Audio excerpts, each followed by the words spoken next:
out of literature. I am entering for it, and we are here for another poetry discussion, which will appear, of course, in the poetry discussion playlist, a playlist of videos now over 600 videos strong. Check out that playlist on the channel if you love poetry. Today's poem is A Dialogue Between the Soul and the Body by Andrew Marvell. And I want to apologize in advance because there's going to be a lot of reading in this one, but I think that this will be the best way to make the point that needs to be made.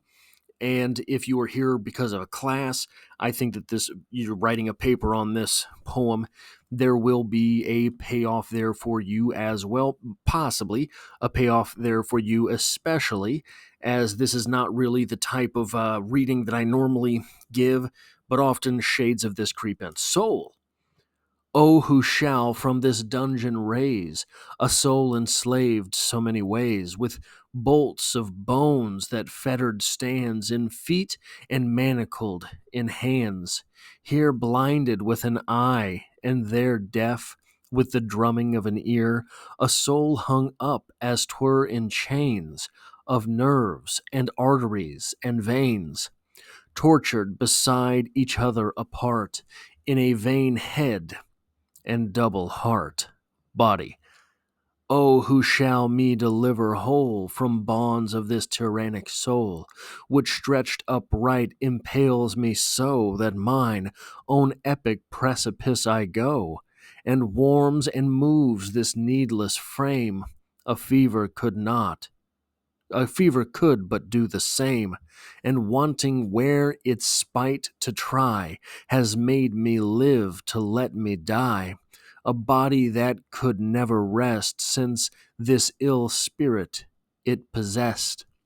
Soul, what magic could me thus confine with another's grief to pine, where whatsoever it complain I feel that cannot feel the pain? And all my care itself employs, that to preserve which me destroys, constrain not only to endure diseases, but what's worse, the cure. And ready oft the port to gain, and am shipwrecked into health again. Body, but physic yet could never reach the maladies that me dost teach, whom first the cramp of hope does tear, and then the palsy shakes of fear. The pestilence of love does heat, or hatred's hidden ulcer eat. Joy's cheerful madness does perplex, or sorrow's other madness vex, which knowledge forces me to know, and memory will not forego. What but a soul could have the wit to build me up for sin to so fit, so architecture do square the hue, green trees that in that forest grew. Basically, this poem is an argument between the soul and the body, which one is ruining the other's good time. The soul feels that it is a prisoner inside the body.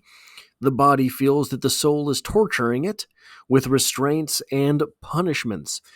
Frankly, I did not feel this way until I was in my 30s, and now this is every morning. But what are we talking about here?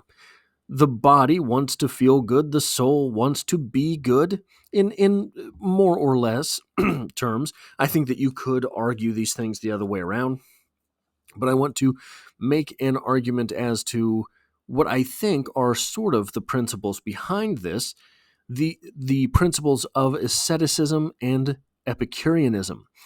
And we will read these as they are presented from Wikipedia. So if you wanted to stop this video now, you could go read them for yourselves or allow me.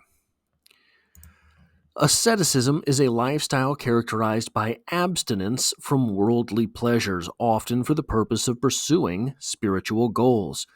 The way I've always thought of this, it's torture of the body for the good of the soul. Ascetics may withdraw from the world for their practices or continue to be a part of their society, but typically adopt a frugal lifestyle characterized by the renunciation of material possessions, physical pleasures, and also spend time fasting while concentrating on the practice of religion, prayer, and or meditation. kind of what I do, but with literature. Some individuals have also attempted an ascetic lifestyle to free themselves from addictions to things such as alcohol, tobacco, drugs, entertainment, sex, food, etc. Asceticism has been historically observed in many religious and philosophic traditions, most notably among the ancient Greek philosophical schools, Epicureanism, Gymno- Gymnophism, Stoicism, and Pythagoreanism. Indian religions, Buddhism, Hinduism, Jainism, Abrahamic religions, Christianity, Abrahamic religions, Christianity, Judaism, and Islam, and contemporary practices continue amongst some of their followers. Practitioners abandon sensual pleasure and lead an abstinent lifestyle in the pursuit of redemption, salvation, and or spirituality. Many ascetics believe the action of purifying the body helps to purify the soul, and that in doing so, they will obtain a greater connection with the divine or find inner peace. This may take the form of rituals, the renunciation of pleasure, and or self-mortification. However, ascetics maintain that self-imposed constraints bring them greater freedom in various areas of life, such as increased clarity of thought and the ability to resist potentially destructive temptations. Asceticism is seen in some ancient theologies as a journey towards spiritual transformation where the simple is sufficient, the bliss is within, the frugal is plenty. Inversely, several ancient religions, traditions such as Zoroastrianism, ancient Egyptian religion, and Dionysian mysteries, and Vamakara, abstain from ascetic practices and focus on the various types of good deeds in the world and the importance of family life. On the flip side to this, Epicureanism, and Epicureanism is as such. Epicureanism is a system of philosophy founded in 307 BCE based upon the teachings of Epicurus, an ancient Greek philosopher. Epicurus was an atomist and materialist, following in the steps of Democritus. His materialism led him to religious skepticism and a general attack on superstition and divine intervention. Epicureanism was originally a challenge to Platonism, and its main opponent later became Stoicism. It is a form of hedonism insofar as it declares pleasure to be the sole intrinsic goal. However, the concept that the absence of pain and fear constitutes the greatest pleasure and its advocacy of a simple life make it very different from hedonism as colloquially understood. Following the Cyrenaic philosopher Aristippus, Epicurus believed that the greatest good was to seek modest, sustainable pleasure in the form of a state of ataraxia, tranquility and freedom from fear, and aponia, the absence of bodily pain, through knowledge of the workings of the world and limiting desires. Correspondingly, Epicurus and his followers generally withdrew from politics because it could lead to frustrations and ambitions that would conflict with their pursuit of virtue and peace of mind. Few writings from Epicurus have survived. Diogenes Laertius preserved 3 letters written by Epicurus, as well as a list of the principal doctrines of Epicureanism. However, there are independent attestations of his ideas from later disciples. The epic poem De Rerum Natura, or Latin for On the Nature of Things, by Lucretius presents the core arguments and theories of Epicureanism in one unified work. Many Epicurean texts have also been found on the scrolls unearthed at the Via of Papyri in Herculaneum.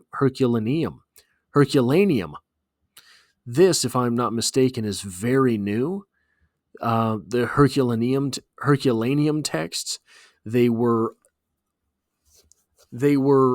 basically burned to a crisp, but with 3D imaging, we have been able to scan and scan and scan them and basically virtually unroll the papyrus and read it that way. Phenomenal stuff. If you were a history and literature nerd, the sort of implications of this and all of the ancient scrolls that could now be readable, stories that were lost for millennia that we might now have, just phenomenal. Mostly works written by the Epicurean philosopher Philodemus or his teacher Zeno of Sidon, along with fragments of works by Epicurus himself. Diogenes of this is just awful. Of Diogenes of O, a wealthy Epicurean in the 2nd century CE, had a portico wall inscribed with tenets of the philosophy erected in O, Lycia, present-day Turkey. Epicureanism flourished in the late Hellenistic period and during the Roman era, and many Epicurean communities were established in places such as Antioch, Alexandria, Rhodes, and Herculaneum. By the late 3rd century CE, Epicureanism all but died out, being opposed by other philosophies, mainly Neoplatonism, that were then in the ascent. Interest in Epicureanism was resurrected in the Age of Enlightenment and continues in the modern era. With its good friend Stoicism, which you can find on my personal channel, linked in the description below, as well. So, that is what I have for this poetry discussion. If you like or appreciate what it is that I do here, hitting the like button really does help me out as I struggle through Greek words. And if you find yourself here by chance but not design, literature is the only thing I talk about on this channel, dropping multiple videos every single week. There's poetry every Monday, and I hope to have you back for the next one.